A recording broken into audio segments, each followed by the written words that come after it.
السلام علیکم ورحمۃ اللہ وبرکاتہ۔ آج ہم انشاءاللہ عز و جل نون قطنی کے بارے میں سمجھیں گے کہ نون قطنی جو ہے وہ کیا ہوتا ہے، کیسے یہ کلمے کے اندر پیدا ہو جاتا ہے۔ کافی سارے اسلام بھائی ہیں، اسلام بہنیں ہیں جو قرآن پاک پڑھتے ہیں، لیکن نون قطنی کا قاعدہ جو ہے ان کو سمجھ میں نہیں آتا۔ بہت کوشش کرتے ہیں کہ کسی طریقے سے یہ مدنی قاعدہ جو ہے ہمیں درست مخارج سے پڑھنا آ جائے، اور بہت سارے قواعد پڑھ بھی لیتے ہیں، لیکن نون قطنی کے قاعدے پر آگے کنفیوژن کا شکار ہو جاتے ہیں کہ سمجھ نہیں آتی یہ نون قطنی کیا چیز ہے۔ تو آئیے اس کو سمجھتے ہیں۔ دو چیزیں ہیں اس کے اندر، ایک تو نون قطنی ہے، یہ کیسے پیدا ہو جاتا ہے، اور دوسرا ہے اس کے اندر جو چیز بتائی ہے وہ پلس حمزہ وصلی بتایا گیا ہے۔ حمزہ وصلی یہ کیا چیز ہوتی ہے، یہ بھی ہم نے سمجھنا ہے۔ دو چیزیں ہم نے سمجھی۔ سب سے پہلے یہ چیز ہم سمجھے ہیں نون قطنی کیا چیز ہوتی ہے۔ دیکھیں نون قطنی وہ ہوتا ہے جیسے میں کہتا ہوں قدیرن، ایک مثال ایگزامپل دینے لگا ہوں آپ کو، یہ دیکھیں یہ میں قدیرن حرف ہے، قدیرن دو پیش۔ اب تنوین جو ہوتی ہے، آپ نے سبق نمبر 5 کے اندر یہ پڑھا تھا کہ تنوین اصل میں نون ساکن ہوتا ہے جو ہمیشہ کلمے کے آخر میں آتا ہے۔ تنوین کی جو آواز ہوتی ہے یہ نون ساکن کی طرح ہوتی ہے، اس کی آواز نون ساکن کی طرح ہوگی، ٹھیک ہے۔ کیسے جو ہے وہ ہوگی، اب دیکھیں یہ تنوین ہے، اس کو اگر میں اوپن کر کے لکھوں، اس کو اور کھولوں تو یہ رن جو ہے، را دو پیش رن ہے، اس کو میں لکھوں تو یہ رن ایسے لکھا جائے گا، را نون پیش رن، ٹھیک ہے۔ یہ جو دوسری پیش لگی ہوئی ہے یہ اصل میں یہ نون ہے، ٹھیک ہے، یہ نون ہے۔ اگر میں اس کو کلوز کروں یعنی کہ اس کو ختم کروں، اس نون کو ختم کر دوں، پھر مجھے نون کے اوپر، را کے اوپر ایک اور پیش لگانی ہوگی، ٹھیک ہے۔ اور اگر یہ پیش یہاں سے ہٹا دوں، میں ختم کر دوں، تو پھر مجھے یہاں پر نون لگانا ہوگا۔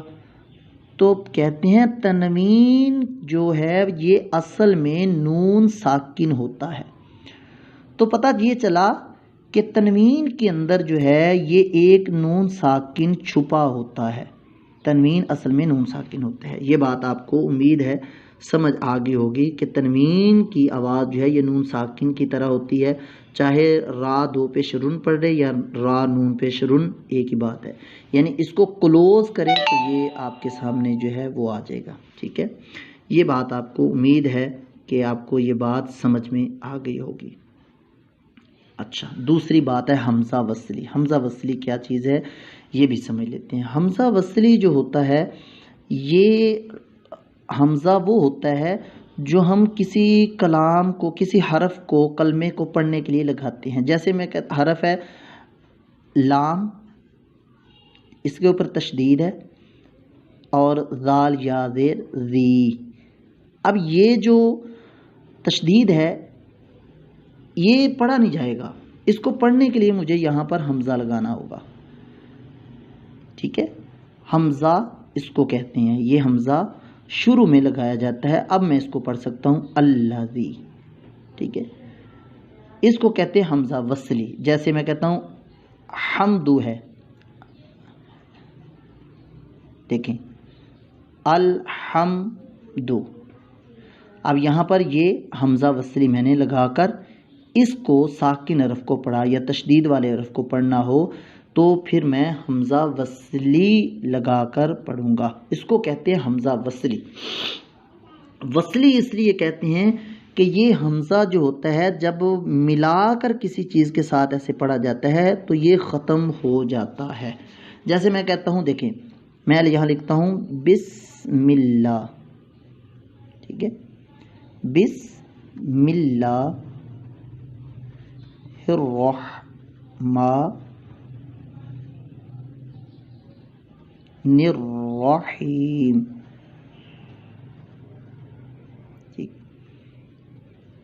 رحیم۔ اب یہاں وقفہ آگے ہے، شروع سورہ فاتحہ ہوتی ہے الحمدللہ، الحمد للہ رب العالمین. آگے شروع. اب جب میں یہ حمزہ وصلی ہے جب وصل میں پڑھتے ہیں یعنی ملا کر پڑھیں گے, یہاں وقف نہیں کریں گے, تو یہ جو حمزہ وصلی ہے یہ گر جائے گا, مطلب ختم ہو جائے گا یہ, اور میں میم کو آگے لام سے پھر ملا کر پڑھوں گا.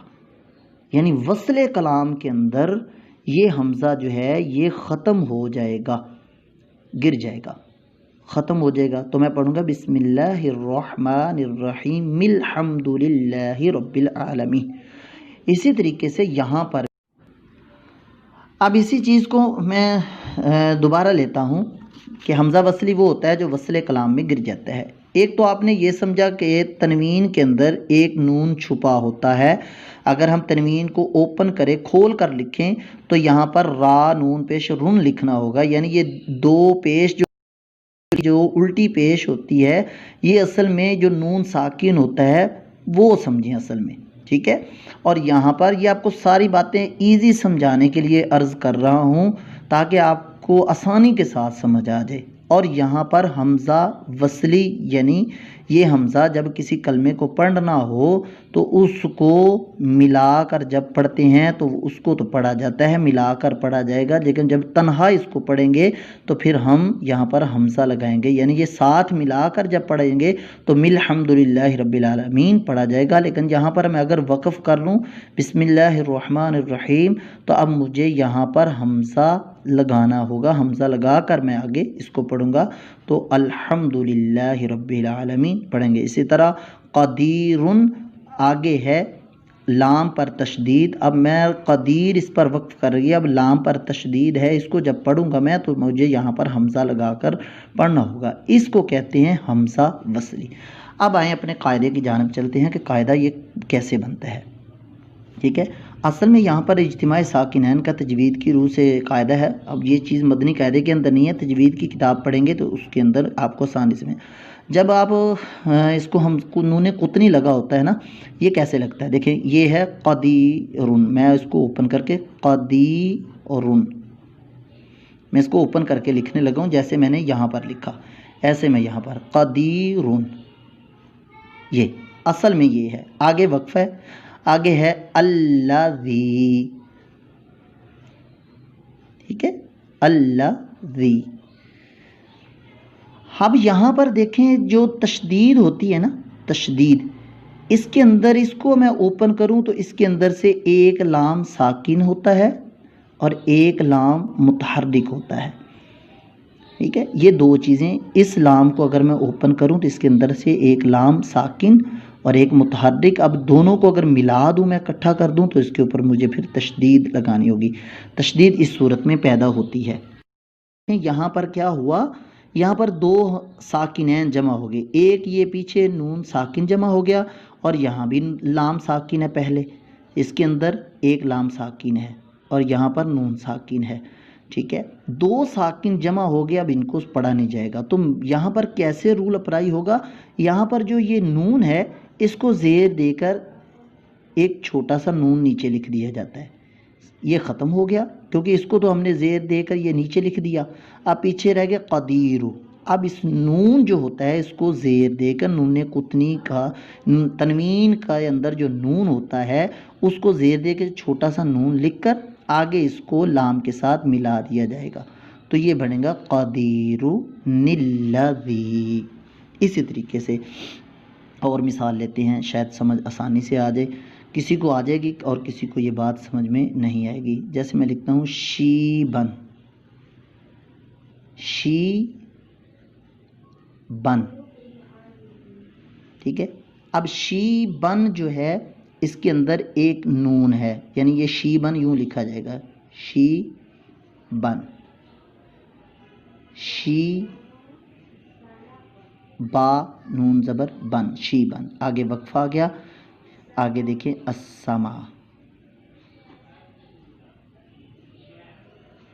السماء. اب یہاں پر سین کے اندر ایک سین ساکن ہے اور ایک سین متحرک ہے. اب یہ جو نون ساکن ہے تنوین کے اندر جو یہ نون ساکن ہے ہم اس کو یہاں پر لگا کر زیر دے دیں گے ٹھیک ہے، اور اس کو آگے سین سے ملا دیں گے، تنوین کے نون کو، تنوین کے اندر جو نون ہے اس کو ہم زیر دے کر ایک چھوٹا سا نون لکھ دیں گے اور اس کو سین سے ملا دیں گے، تو یہاں پر بقیہ ایک زبر بچ گیا، یہاں پر ایک زبر بچ گیا کیونکہ یہ نون ختم ہو گیا، یہ تو یہاں پر آ گیا یہاں پر، تو باقی بچا شیبہ نسماؤ، شیبہ نسماؤ۔ تو یہ اصل میں اجتماع ساکنین کا قاعدہ ہے، جب دو ساکن جمع ہو جائیں تو پھر وہاں پر نون قطنی کا قاعدہ ہے، اس لیے مدنی قاعدے میں لکھا ہوا ہے کہ تنوین جب حمزہ وصلی جو تنوین کے بعد حمزہ وصلی آ جاتا ہے، وصلی آ جائے تو پھر تنوین کے نون کو زیر دے کر ایک چھوٹا سا نون لکھ دیا جاتا ہے، حمزہ وصلی کو گرا دیا جاتا ہے اور تنوین کے نون کو سین کے ساتھ ملا کر ہم پڑھیں گے، یہ حمزہ گر جائے گا۔ اگر اس کو وقف میں پڑھوں تو پھر مجھے کیسے پڑھنا ہوگا؟ پھر مجھے ایسے پڑھنا ہوگا، شی با، شی بن ہے، آگے وقف ہے، آگے یوں ہے السماء۔ اب یہاں پر جو ہے وقف جب کروں گا میں تو پھر میں یہاں پر تنوین ہے، وقف کا سبق جو ہے وہ آپ نے پڑھا ہوگا، تو وقف کے سبق میں دو زبر ہو کلمے کا آخر، اس کو ایک زبر سے ختم کر دے، ایک زبر سے پڑھتے ہیں، یعنی ایک زبر ختم ہو جائے گی، یہاں پر ایک ہی زبر لگے گی، تو یہ پڑھا جائے گا شیبا۔